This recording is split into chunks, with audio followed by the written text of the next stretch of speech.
नमस्कार दोस्तों, मैं आपका दोस्त विनीत कुमार आप सभी का हार्दिक स्वागत करता हूं आपके YouTube चैनल मैथ्स के उड़ान में। तो जैसा कि आप सभी को पता है, मैंने पहले वीडियो लेक्चर में कहा था कि मैं 11th स्टैंडर्ड के बच्चों के लिए भी वीडियो लेक्चर बनाने वाला हूं। तो कुछ 11th स्टैंडर्ड के बच्चों की रिक्वेस्ट पर आज हम यहाँ पर 11th स्टैंडर्ड का मैथ्स पेपर 1 का पहला चैप्टर देखने वाले हैं, जिसका नाम है सेट्स एंड रिलेशन। जी हाँ प्यारे बच्चों, सेट्स एंड रिलेशन। तो आज के इस वीडियो लेक्चर में मैं विनीत कुमार आप सभी को सेट्स एंड रिलेशन के बारे में बताने वाला हूं। फिलहाल पहले मैं डिस्कस करने वाला हूं सेट्स के बारे में, ओके। उसके बाद मैं डिस्कस करूंगा किसी अलग दूसरे वीडियो लेक्चर में रिलेशन के बारे में, क्योंकि हमारा सेट्स एंड रिलेशन ये जो चैप्टर है इसमें दो एक्सरसाइज है, 1.1 और 1.2।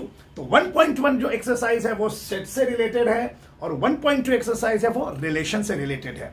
तो प्यारे बच्चों, चलिए स्टार्ट करते हैं आज का अपना 11th स्टैंडर्ड का मैथ्स 1 का पहला लेक्चर, जिसका नाम है सेट्स एंड रिलेशन। तो चलिए हम डिस्कस करने वाले हैं सेट्स के बारे में।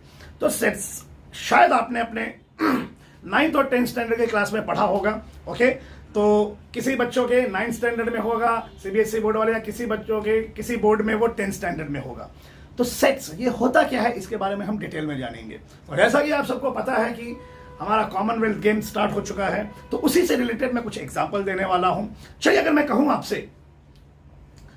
आपसे कहूं कि हमारे जितने भी प्लेयर हैं वो कुछ ना कुछ मेडल पाते हैं, ओके। अगर वो जीतते हैं तो उनको कुछ ना कुछ मेडल मिलता है। तो एक सीक्वेंस के हिसाब से उनको मिलता है। जो सबसे टॉप पर है उनको गोल्ड मिलता है, जो सेकेंड रैंक पर है उसको कुछ दूसरा मेडल मिलता है, तीसरे वालों को कुछ अलग मिलता है। तो अगर मैं कहूं सेट्स ऑफ मेडल्स, तो जितने भी बच्चे देख रहे हैं, जितने भी लोग देख रहे हैं, ये पूरे वर्ल्ड में जितने भी लोग हैं, अगर मैं कहूं sets of medals in Commonwealth game, तो उनके दिमाग में यही आएगा, वो यही लिखेंगे gold, silver and bronze, okay. तो ये देखिए एक बन चुका है आपका, 3 एलिमेंट्स मैंने डाल दिए हैं, गोल्ड, सिल्वर, ब्रॉन्ज। तो ये सिर्फ एक ही इंसान नहीं, एक ही बच्चा ये नहीं लिखेगा। अगर मैं कहूंगा sets of medal in Commonwealth game, तो लगभग इस पूरे दुनिया के लोग लिखेंगे sets of medals in Commonwealth game. भाई 3 ही मेडल मिलता है, पहला मिलता है गोल्ड, दूसरा मिल जाता है सिल्वर और तीसरा मिल जाता है ब्रॉन्ज। क्या इसके अलावा कुछ और है? नहीं साहब, इसके अलावा तो कुछ है नहीं। तो देखिए लिख दिया गया है ये। अब चलिए चलते हैं कुछ और एग्जाम्पल की तरफ। अगर मैं कहूं कि देखिए, अब यहां पर मैं डेफिनेशन बताऊंगा, लेकिन उसके पहले मैं आपको कुछ बताना चाहता हूं, ठीक है। मैं कहूंगा अगर आपको sets of favourite player, okay, sets of favourite player in Commonwealth game, तो हर बच्चे सोचेंगे या हर लोग सोचेंगे अपने अपने हिसाब से अपने अपने फेवरेट प्लेयर लिख देंगे। तो वो लिख देंगे, कुछ तो लिख देंगे यहाँ पर, ओके। बजरंग पुनिया लिख देंगे, कुछ लोग दीपक पुनिया लिख देंगे, कुछ लोग और कंट्रीज के जो है वो अपने कंट्रीज के प्लेयर्स के नाम लिख देंगे, या हो सकता है इंडियन कंट्री के भी नाम लिख दे, या कुछ भी जो कंट्रीज हैं उनके जो हिसाब से लगता है कि ये हमारे बेस्ट प्लेयर हैं, ओके। तो वो अपने अपने बेस्ट प्लेयर के नाम यहाँ पर लिख देंगे, ओके। लेकिन यहाँ पर जो लिखने का तरीका है प्यारे बच्चों वो थोड़ा अलग है। मैंने कहा sets of best player in Commonwealth game, तो मैं अगर लिखूंगा तो मैं मेरे हिसाब से अलग प्लेयर लिखूंगा, ओके। कोई दूसरा आदमी लिख रहा है, दूसरा बच्चा लिख रहा है, तो वो उसके हिसाब से कोई बेस्ट प्लेयर लिखने वाला है, ओके। तीसरा वो उसके हिसाब से। मतलब हुआ क्या यहाँ पर हुआ ये कि हर इंसान अपने अपने टाइप से वो बेस्ट प्लेयर के नाम लिख रहा है। मतलब यहाँ पर जितने भी लोग लिखेंगे, हो सकता है 1-2 या हो सकता है 10-15 लोग के सेम आ जाए, लेकिन सभी के सेम नहीं आएंगे। सभी का जो रिप्रेजेंटेशन रहेगा, सभी का जो लिखने का तरीका रहेगा वो कॉमन नहीं आएगा। लेकिन प्यारे बच्चों, इसमें अगर आप देखें तो सबका सेम आएगा, ओके। तो चलिए चलते हैं और कुछ एग्जांपल की तरफ। अगर मैं बोलूं set of my family member, तो मेरे फैमिली मेंबर में जितने भी लोग हैं, मैं, मेरी वाइफ, मेरा बच्चा, मेरा भाई, मेरे भाई की वाइफ, मेरे भाई का लड़का, मेरा एक छोटा भाई है उसका नाम लिख दूंगा, मेरे मॉम, मेरे डैड, तो इन सब का नाम मैं यहां पर लिख दूंगा। आपको कहा जाए तो आप भी बराबर तरीके से लिख सकते हो, ओके। तो ये जो है मैंने अपने फैमिली मेंबर के नाम लिखे, sets of a family member, okay. आप अपने फैमिली मेंबर के नाम लिख सकते हो, तो इसको भी आप अपने तरीके से बना सकते हो, ठीक है। अब अगर मैं कहूं आप देखते होंगे कि वेट लिफ्टिंग में अगर मैं कहूं वेट लिफ्टिंग जो उठाते हैं, तो कॉमनवेल्थ गेम में वेट लिफ्टिंग में अगर मैं फिर से बात करूं कि the best player in weight lifting game, okay, तो फिर से वही होगा कि किसी को कुछ अच्छा लगेगा वो उस हिसाब से अपने प्लेयर्स के नाम लिख देगा। फिर से यहां पर चांसेस है कि वो सेम नहीं आएंगे। तो ये सेट्स है क्या चीज? तो अगर मैं और भी 3-4 एग्जांपल दूं, अगर मैं ले लेता हूं यहां पर, मान लो 1 2 3 4, ओके, चलिए ये भी एक नेचुरल नंबर है जो मैंने 4 नेचुरल नंबर को यहां पर लिख दिया है। मैं और एक कुछ ले लेता हूं, मैं यहां पर एक्स लिखता हूं, यहां पे पापा लिख देता हूं, ओके, यहां पे मैं लिख देता हूं ए। अगर आप देखोगे तो ये भी एक कलेक्शन है, ये भी एक आपने सेट बना दिया है। तो सेट होता क्या है बेसिकली, ये मैं आपको पहले डेफिनेशन यहां पर लिखा हुआ है, इसके बारे में मैं आपको बताऊंगा। तो अगर आप सारे एग्जांपल भी देखोगे, यहां पर मैंने 3 चीजों का एक समूह बनाकर लिख दिया है, ओके। फेवरेट प्लेयर वो तो सब लोग अपना अपना अपने तरीके से लिख देंगे, ओके। फैमिली मेंबर मैं मेरे तरीके से लिख दूंगा, जो भी है मेरे फैमिली मेंबर, आप अपने फैमिली मेंबर के उसमें लिख सकते हैं, एक सेट बना के लिख सकते हैं। यह set of natural number, first 4 natural number. अगर मैंने कहा set of first 4 natural number, तो सब लोग 1 2 3 4 लिखेंगे। ये भी एक सेट है जिसमें 3 एलिमेंट्स को लिया गया है। तो ये सेट होता क्या है, अगर आप देखोगे तो समूह को कुछ एलिमेंट्स को कलेक्ट करके रखा गया है, उठाया और उठाकर डाल दिया, ओके। इनमें 3 लोगों को उठाया, मतलब 3 चीजों को उठाया, उठाकर डाल दिया। तो चलिए देखते हैं सेट्स का definition. A well-defined, unordered, and collection of distinct objects, elements of same type। तो इसमें अगर आप सेट्स के डेफिनेशन को देखोगे तो ये थोड़ा सा आपको बहकाएगा, थोड़ा सा ये आपको कंफ्यूज करेगा। तो मैं आपको यहां पर बहुत ही क्लियर सटीक सेट्स का डेफिनेशन बताने वाला हूं विथ एग्जांपल, ओके। तो अब यहां पर अगर कलेक्शन ऑफ, पहले हम इसकी बात करेंगे, इस पे, और ये बाकी जो चीजें हैं सेम टाइप पे बाद में आएंगे। Collection of distinct objects, okay, collection. तो ये आप देख रहे हैं यहां पर कलेक्शन, 4 ऑब्जेक्ट को कलेक्ट करके उठा के डाल दिया गया है। यहां पर 3 ऑब्जेक्ट को कलेक्ट करके उठा के डाल दिया गया है। डिस्टिंक्ट ऑब्जेक्ट्स का मतलब ये होता है कि जितने भी ऑब्जेक्ट उठाए गए हैं सब अलग हैं। 1 2 3 4 आप देखोगे तो ये सब अलग है। एक्स, पापा, ए, ये तीनों भी आप देखोगे तो ये भी अलग है, ओके। अगर आप यहां पर देखोगे गोल्ड, सिल्वर, ब्रॉन्ज, तो ये तीनों अलग हैं। तो पहली चीज ये समझ में आनी चाहिए सेट्स के लिए कि आपकी जो कलेक्शन ऑफ ऑब्जेक्ट्स हैं, ओके, वो अलग अलग होने चाहिए। तो यहां पर भी अलग, यहां पर भी अलग, यहां पर भी अलग। मतलब कहने का मतलब ये है, मोटे मोटे शब्दों में अगर मैं कहूं तो कहने का मतलब ये है प्यारे बच्चों कि अगर मैं ऐसा कुछ लिखता हूं 1 2 3 4 2 1, ये देखिए प्यारे बच्चों, ओके। तो ये जो है ये सेट नहीं बनेगा, क्योंकि अगर आप देखोगे यहां पे 1 और 2 रिपीट किया गया हुआ है, okay. Collection of distinct object, सारे ऑब्जेक्ट डिस्टिंक्ट होने चाहिए। यहां पर तो 1 और 2 ये सेम हो चुका है। तो ऐसे लोग सेट की श्रेणी में, सेट की लेवल पे नहीं बैठेंगे, नहीं फिट होंगे, वो सेट नहीं कहलाएगा, ओके। तो पहली चीज अगर आपने देखी कलेक्शन ऑफ डिस्टिंक्ट ऑब्जेक्ट्स, ये आपको समझ में आया होगा। दूसरी चीज ये कहता है अनऑर्डर्ड। अगर आप इसको देखेंगे, पहला लिखा है गोल्ड, दूसरा लिखा है सिल्वर, तीसरा लिखा हुआ है ब्रॉन्ज। तो जरूरी नहीं है कि सभी लोग पहले गोल्ड लिखे, सिल्वर लिखे और ब्रॉन्ज लिखे। कुछ लोग हो सकते हैं कि पहले सिल्वर लिख देंगे फिर गोल्ड या ब्रॉन्ज लिखेंगे, या कुछ लोग होंगे पहले ब्रॉन्ज लिखेंगे फिर गोल्ड डाल देंगे, सिल्वर डाल देंगे। तो ऑर्डर नहीं होना चाहिए, अनऑर्डर्ड। किसी भी ऑर्डर में, किसी भी सीरीज में ये आ सकता है, ओके। तो ये अनऑर्डर्ड का मतलब है, जैसा कि अगर मैं कहूं यहां पर, अगर आप इसको देखेंगे 1 2 3 4, अगर ये इस तरीके से भी लिखा होगा तो ये भी चलेगा। जैसे कि मैंने लिखा 2 3 1 4, ये भी चलेगा, ये भी चलेगा, अनऑर्डर्ड होना चाहिए, ओके। तो ये collection of distinct objects unordered, ये तो समझ में आया है, ओके। अब मैं अगर कहूं एलिमेंट ऑफ सेम टाइप और वेल डिफाइंड, ये जो दो है बड़ा ही कंफ्यूज करता है। ये कलेक्शन ऑफ डिस्टिंक्ट ऑब्जेक्ट तो समझ में आ गया, ओके। वेल डिफाइंड ये क्या है, और सेम टाइप है, ठीक है। तो ये हमको कलेक्शन ऑफ डिस्टिंक्ट ऑब्जेक्ट समझ में आया, अनऑर्डर्ड समझ में आया, और ये सेम टाइप और वेल डिफाइंड क्या है। तो प्यारे बच्चों में पहले एग्जांपल दूंगा, फिर मैं आपको बताऊंगा उसको। तो प्यारे बच्चों अगर आप देखोगे, मैंने यहां पर 2 सेट बनाया है, 1 5 A D A, यहां पर A E I O U। तो अगर आप देखोगे कलेक्शन ऑफ डिस्टिंक्ट ऑब्जेक्ट, हाँ सर, जितने भी ऑब्जेक्ट हैं, जितने भी एलिमेंट्स हैं, 1 2 3 4 5 6, इसमें 6 एलिमेंट है, सब अलग अलग है सर। 1 2 3 4 5, इसमें 5 एलिमेंट है, सब अलग अलग है सर। तो कलेक्शन ऑफ डिस्टिंक्ट ऑब्जेक्ट है। अनऑर्डर्ड, जरूरी नहीं कि मैं A E I O U से स्टार्ट करूं, मैं E ले लूं, I ले लूं, A ले लूं, ऐसा लिख सकता हूं। जरूरी नहीं मैं 1 को लास्ट में लिख दूं, A को पहले लिख दूं, 5 को यहां डाल दूं, A को यहां डाल दूं, तो जरूरी नहीं। तो कैसा भी ऑर्डर, तो ये इसको देखोगे और अनऑर्डर्ड को देखोगे तो ये दोनों सेट हैं। लेकिन जब आप इसको पढ़ोगे, वेल डिफाइंड और सेम टाइप, पहले तो मैं आपको बताता हूं सेम टाइप क्या होता है। सेम टाइप का मतलब प्यारे बच्चों ये होता है कि आपने जो भी कलेक्शन डाला है वो एक सेम ही होने चाहिए, उसी टाइप के होने चाहिए। तो अगर आप इसको देखोगे,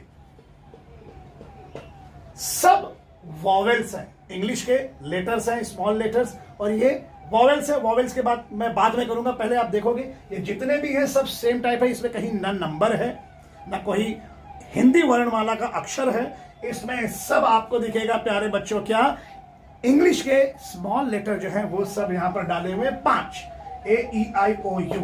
ओके, लेकिन आप इसमें देखोगे तो ये सेम टाइप, देखिए बड़ा ही कंफ्यूज करता है ये सेम टाइप। सेम टाइप क्या है?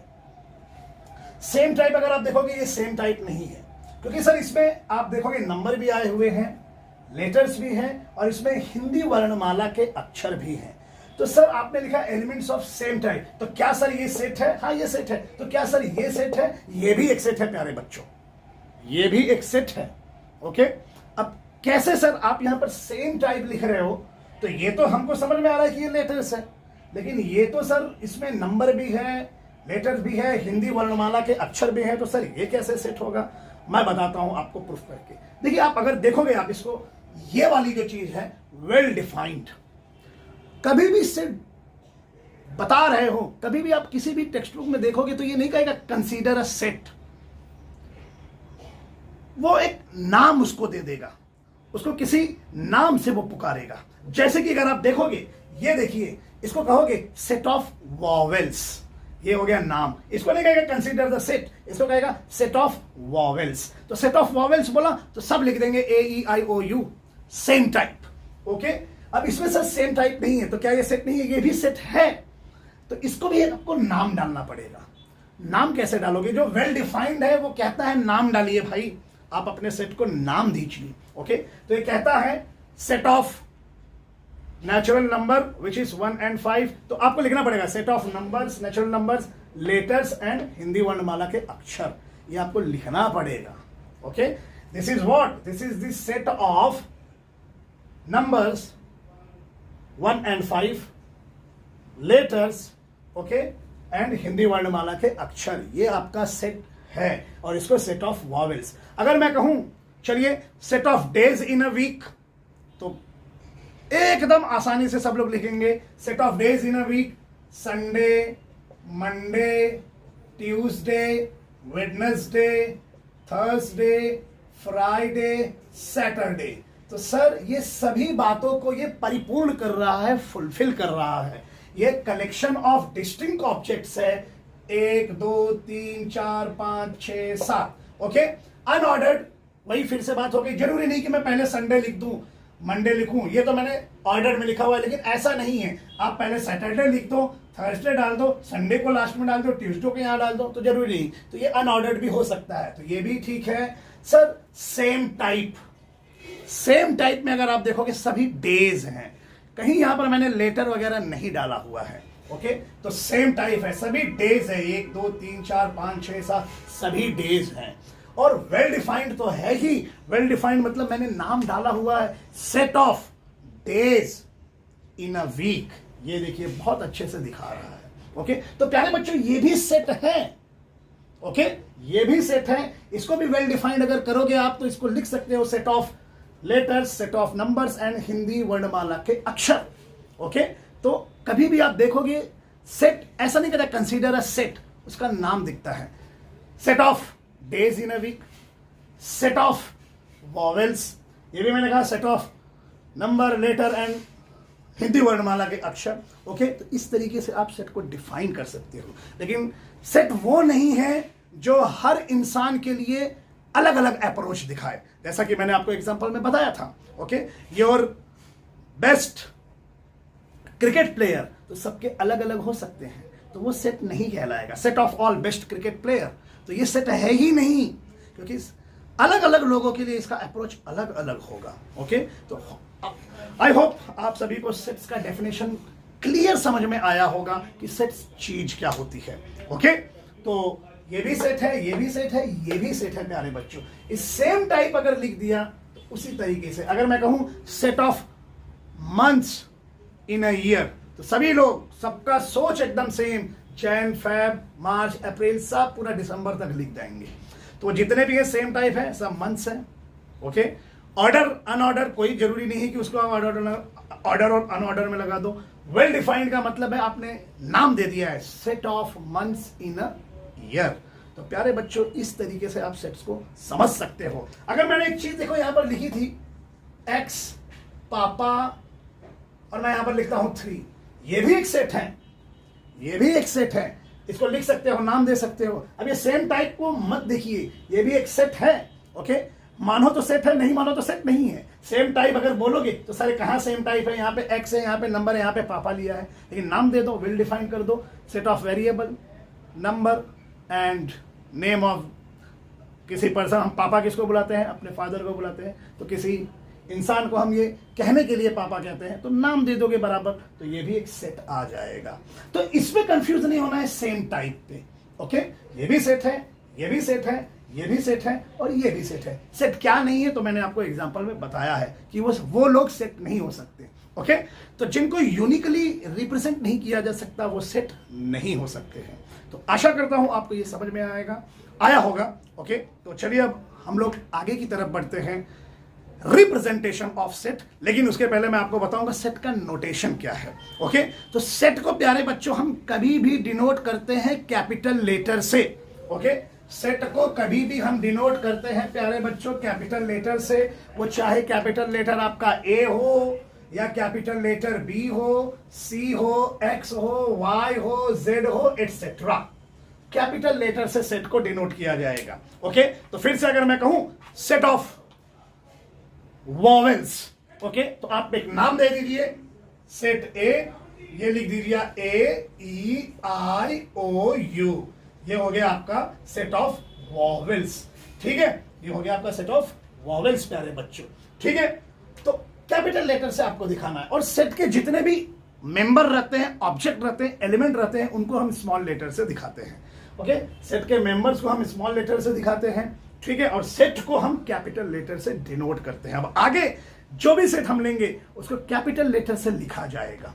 ओके, आगे जितने भी हम सेट देखने वाले हैं, ओके, उसको कैपिटल लेटर से लिखा जाएगा। Set of first 10 natural number, 1 से लेकर 10 तक लिख दीजिए, उसको आप नाम दे सकते हैं, ए बी जो भी आप दे सकते हैं, या कैपिटल एन दे सकते हैं, क्योंकि एन नेचुरल नंबर का इनिशियल, तो आप एन भी दे सकते हैं। Okay, set of all integers, तो इस तरीके से आप उसको दे सकते हैं। तो मैं नंबर थियरी पे भी बात करूंगा, इसके विषय में आप ज्यादा चिंता मत करना। Real number, integers, whole number, ये सब क्या होते हैं आपको मैं बताऊंगा, डोंट वरी अबाउट दिस। ठीक है, तो अब मैं आपको बताता हूं रिप्रेजेंटेशन ऑफ सेट्स। ठीक है, चलिए बच्चों अब देखते हैं रिप्रेजेंटेशन ऑफ सेट्स। तो प्यारे बच्चों, सेट्स को 2 तरीके से लिखा जाता है। ओके, एक होता है रोस्टर मेथड, एक होता है सेट बिल्डर मेथड।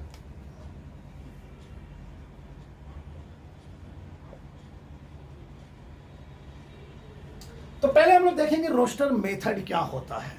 ठीक है, रोस्टर मेथड बहुत ही आसान मेथड है। आप जैसे कि मैंने लिखा set of first 5 natural number, तो रोस्टर मेथड में हम क्या करेंगे, कर्ली ब्रैकेट में लिखा जाएगा। जितने भी मेंबर रहेंगे, जो भी आप कलेक्शन लिखने जा रहे हो, उसको आप कर्ली ब्रैकेट में लिखोगे। ओके, कर्ली ब्रैकेट में लिखोगे आप, और जितने भी वो जो एलिमेंट्स लिखने वाले हो सभी एलिमेंट्स को आप कॉमा से सेपरेट कर दोगे। तो set of first 5 natural number अगर आप देखोगे 1 2 3 4 5 करली ब्रैकेट में लिखा और उसको सभी एलिमेंट्स को मैंने क्या कर दिया, कॉमा से सेपरेट कर दिया। ये है set of first 5 natural number roster method से। अगर मैं कहूं फिर से बार बार वही एग्जांपल लूंगा, सेट ऑफ वॉवेल्स, तो अगर आप देखेंगे तो ए ई आई ओ यू, ये है सेट ऑफ वॉवेल्स। ठीक है, तो देखिए करली ब्रैकेट में लिखा और सारे एलिमेंट को कॉमा से सेपरेट कर दिया, यही है रोस्टर मेथड। और भी बहुत सारे एग्जांपल है दोस्तों। ओके, ठीक है, समय को ध्यान में रखते हुए मैं 2 ही एग्जांपल दे रहा हूं आपको, आप अपने तरीके से अपने मन से कोई भी एग्जांपल बना सकते हैं। ठीक है प्यारे बच्चों, अब चलते हैं अगला मेथड, सेट बिल्डर मेथड। तो देखिए ये सेट बिल्डर मेथड प्यारे बच्चों होता क्या है, जैसे कि अगर मैं किसी एक गांव की बात करूं, ओके, उस गांव में मान लो 30 घर हैं या 25 घर हैं या मान लो 15 घर हैं, तो उस गांव का एक मुखिया होता है। ओके, सरपंच जिसको हम कहते हैं, मुखिया या सरपंच आप जो भी कह सकते हो। तो सरपंच का एक नाम होता है, गांव में काफी रुतबा होता है, लोग उनका आदर करते हैं, सम्मान करते हैं, उनकी बातों को मानते हैं। तो अगर कोई मान ले फलाना नाम का कोई एक मुखिया है, तो अच्छा, जैसे कि मतलब अगर मैं उस मुखिया की बात करूं, मान लो मैं विनीत कुमार किसी एक्स गांव का सरपंच हूं, मुखिया हूं। ओके, तो अब मैं अलग अलग गांव में जाऊं या ओके, तो अगर मैं जाऊं तो किसी भी गांव में गया अगर मैं, तो अगर लोग कहेंगे अच्छा ये विनीत कुमार है, विनीत कुमार, ओके, ये एक्स वाले गांव से आए हैं, अच्छा ये तो एक्स गांव के सरपंच है। तो मतलब देखिए क्या हुआ इसमें, विनीत कुमार ने ये जो गांव एक्स है उसको रिप्रेजेंट कर दिया, अकेला विनीत कुमार ने क्या किया, इस गांव को रिप्रेजेंट कर दिया। ओके, अब जैसे अगर मैं इंडियन क्रिकेट टीम की बात करूं, अभी फिलहाल 2020 में रोहित शर्मा जी कैप्टन बने हुए हैं, अगर मैं कहूं रोहित शर्मा, तो आपको बताएगा हाँ अच्छा ये इंडियन क्रिकेट T20 के कैप्टन हैं। ओके, ठीक है, तो उन्होंने भी देखो कैसे पूरी टीम को रिप्रेजेंट कर दिया, उनके नाम से पूरा टीम रिप्रेजेंट हो गया, मेरे नाम से ये गांव एक्स रिप्रेजेंट हो गया। तीसरा एग्जांपल, अगर मैं जैसे कि 120 की क्लास है या 100 बच्चों की क्लास है, तो मुझे मॉनिटर चुनना है। ओके, तो मैं क्या कहूंगा, एक मॉनिटर में सिलेक्ट कर लूंगा। अब वो मॉनिटर मुझे उस क्लास के बारे में बताएगा, मतलब वो मॉनिटर पूरे क्लास को रिप्रेजेंट करेगा। ओके, जैसे कि कॉलेज में ये भी होता है कि सिप कमेटी होती है, ओके, एक्स्ट्रा करिकुलर कमेटी होती है, तो मुझे CL ACL बनाना पड़ता है। ओके, कल्चरल लीडर बनाना पड़ता है पूरे कॉलेज का। तो अगर मैं CL किसी एक पर्टिकुलर स्टूडेंट को बनाया, Y नाम के स्टूडेंट को बना दिया, ओके, तो अब मैंने उस बच्चे को जहां पर भी दिखाऊंगा या उसका नाम लूंगा, तो सब कहेंगे अच्छा ये CL का हेड है, कल्चरल लीडर है, हमारे सिप कमेटी का पूरा हेड है, मतलब वो पूरे कल्चरल एक्स्ट्रा करिकुलर एक्टिविटी का जो लीडर है, वो सब वो जो बच्चा है Y नाम का, उसको रिप्रेजेंट करेगा। मतलब मुझे सभी लोगों के बारे में जानने की जरूरत नहीं है, उस कल्चरल लीडर को बता दो हाँ अच्छा ये कल्चरल लीडर है, इस विनीत कुमार को बता दो तो उस गांव में एक्स गांव के सभी लोगों को जानने की जरूरत नहीं है, वही विनीत ही काफी है, विनीत कुमार का नाम ही काफी है। वो CR बता दो, क्लासरूम में CR को अगर बोलोगे अच्छा वो CR, हाँ वो C1 या किसी डिवीजन का, पर्टिकुलर डिवीजन का वो CR है। ओके, तो इस तरीके से मैं आपको सेट बिल्डर बता रहा हूं कि ये है क्या चीज। सेट बिल्डर का मतलब ये होता है कि जैसे मैंने लिखा अभी रोस्टर फॉर्म में, set of first 5 natural number, बहुत ध्यान से देखना प्यारे बच्चों, set of first 5 natural number मैं ये रोस्टर फॉर्म में लिखता हूं 1 2 3 4 5।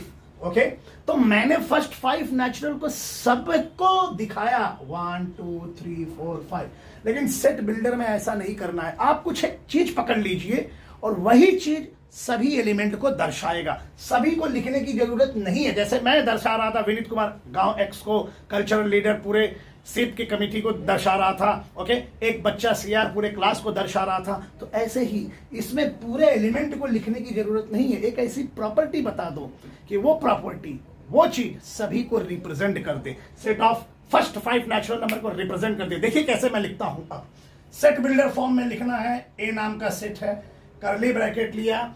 अब मैं, आप चाहे वेरिएबल x ले लो, चाहे y ले लो, चाहे z ले लो। ओके, तो मैं x ले रहा हूं, इसको कहते हैं सच दैट और set of first 5 natural number, तो मैं लिखता हूं ये जो x है ये x दर्शाएगा, लिखूंगा नहीं मैं 1 2 3 4 5, यही x बताएगा कि भाई मैं 1 2 3 4 5 हूं। देखिए कैसे, x सच दैट x, मैंने बोला नेचुरल नंबर, तो ये x कहां से निकला हुआ है, कहां से पैदा हुआ है, नेचुरल नंबर से। दोस्तों बच्चों ये जो कैपिटल N है इसको हम नेचुरल नंबर कहते हैं। मैंने कहा आपको मैं नंबर थ्योरी के भी बारे में बताने वाला हूं। ओके, तो x belongs to natural number. अब यहां पर देखिए बच्चे लोग, अब मैं क्या लिखने जा रहा हूं, x less than equal to 5। ये जो प्रॉपर्टी दिख रही है, या मैं x, कुछ लोग x लेस देन 6 भी लिखेंगे तो भी कोई प्रॉब्लम नहीं है। ये जो लिखा हुआ कह रहा है ये क्या है प्यारे बच्चों, फर्स्ट 5 नेचुरल नंबर। देखिए आप ध्यान से, x के अंदर वो x जो कि निकला कहां से है, नेचुरल नंबर से। तो नेचुरल नंबर से दिमाग स्टार्ट होता है, नेचुरल नंबर 1 से स्टार्ट होता है सर, 1 2 3 4 5 6 7 ऐसे चलते जा रहे हैं। ना वहां नहीं जाना। ये देखिए कुछ कंडीशन दिया है इस x को, 5 इक्वल टू 5 या उससे छोटा। ओके, या तो 5 या उससे छोटा, तो नेचुरल नंबर कहां पर आएगा, 1 2 3 4 5, दर्शा दिया। मैंने 1 2 3 4 5 जैसे लिखा था नहीं लिखा है, यह है दर्शाना, प्रॉपर्टी डिफाइन कर रहा है। अगर मुझे लिखना है सेट ऑफ वॉवेल्स, तो देखिए कैसे मैं लिखूंगा, डी एक नाम का सेट है, जरूरी नहीं कि आप एक्स करिए, इस बार मैं वाई दे रहा हूं, तो आप लिख सकते हो Y is set of vowels. तो बी के अंदर वैसा वाई जो सेट ऑफ वॉवेल्स है, आपने यहां पर लिख दिया बी के अंदर ऐसा Y such that Y is set of vowels. तो Y set of vowels AEIOU, automatically वो काउंट कर लेगा, ऑटोमेटिकली ये बता देगा वाई सेट ऑफ वॉवेल्स है, मतलब भाई ये कौन है, ए है, वाई क्या है, ए है, ई है, आई है, ओ है और यू है। तो वाई इज वॉवेल्स भी लिख सकते हो आप, all vowels. Okay, in English alphabet ये भी लिख सकते हो, Y is all vowels in English alphabet, तो भी आप AEIOU दिख सकता है। अगर मैं कहूं set of days in a week, तो इसको रोस्टर में आप लिखोगे संडे मंडे, करली ब्रैकेट में संडे को कॉमा, मंडे को कॉमा, इस तरीके से लिखोगे। लेकिन सेट बिल्डर में आप इस तरीके से लिखोगे इसको, देखिए किस तरीके से लिखोगे, ए नाम का set, x such that x is days in a week। तो मैं वही कह रहा हूं कि मुझे पूरा वो लिखना नहीं है, कुछ ऐसी चीज रखनी है जो पूरा दर्शा दे। जैसे बार बार वही कहूंगा, विनीत कुमार पूरे x गांव को दिखा रहा है, कल्चरल लीडर पूरे सिप कमेटी को दिखा रहा है। ओके, एक बच्चा सीआर पूरे डिवीजन को रिप्रेजेंट कर रहा है। तो यहां पर x, यहां पर y रिप्रेजेंट कर रहा है। क्या आप कहना चाहते हो, x क्या रिप्रेजेंट कर रहा है, is days in a week. Okay, week में डेज, मतलब ये x रिप्रेजेंट कर रहा है संडे मंडे ट्यूसडे, चलते जाओ सैटरडे। यहां पर y is set of vowels, या y अगर मैं ये भी लिख सकता हूं y is vowels in English alphabet AEIOU। तो लिखना नहीं है वहां पर, मेंशन नहीं करना है सभी को, कुछ एक प्रॉपर्टी ऐसी डिफाइन कर दो कि वो पूरे सेट को रिप्रेजेंट कर दे। तो प्यारे बच्चों यही है सेट बिल्डर मेथड। तो आशा करता हूं कि आपको ये दोनों रिप्रेजेंटेशन समझ में आए होंगे, सेट के डेफिनेशन समझ में आए होंगे। ओके प्यारे बच्चों, तो इसी के साथ मैं विदा लेता हूं। लेकिन अगर आपने मेरे चैनल को सब्सक्राइब नहीं किया है तो सबसे पहले आप उसको सब्सक्राइब करिए, वीडियो को ज्यादा से ज्यादा शेयर करिए ताकि लोग इसका फायदा उठा सके। ओके, तो चलते हैं, विदा लेते हैं, मिलते हैं अगले लेक्चर में student. Bye bye, take care, be safe.